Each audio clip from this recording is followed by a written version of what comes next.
चुकतो तोच माणूस असं म्हणतात, पण माझ्या मते माणसाने मुळात चूकच करू नये.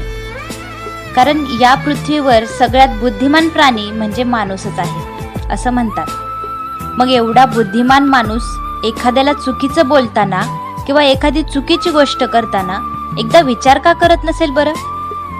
म्हणजे आधी चूक करायची आणि मग चूक झाली माफ करा असं म्हणायचं.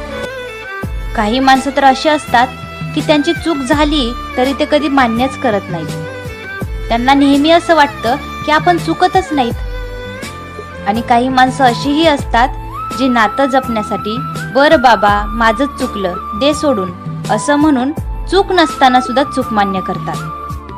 अशी कितीतरी वेगवेगळ्या स्वभावाची माणसं आपल्या आजूबाजूला असतात. आणि एखाद्याची चूक झालीच तर ती मान्य सुद्धा करता आली पाहिजे बरं का.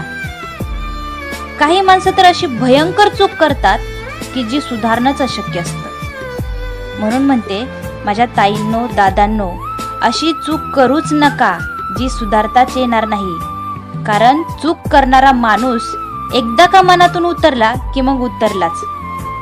म्हणून एक गोष्ट मात्र सांगते, आयुष्यात माणसाने कधी चूक करूच नये आणि चूक झाल्याशिवाय कुणापुढे झुकू पण नये.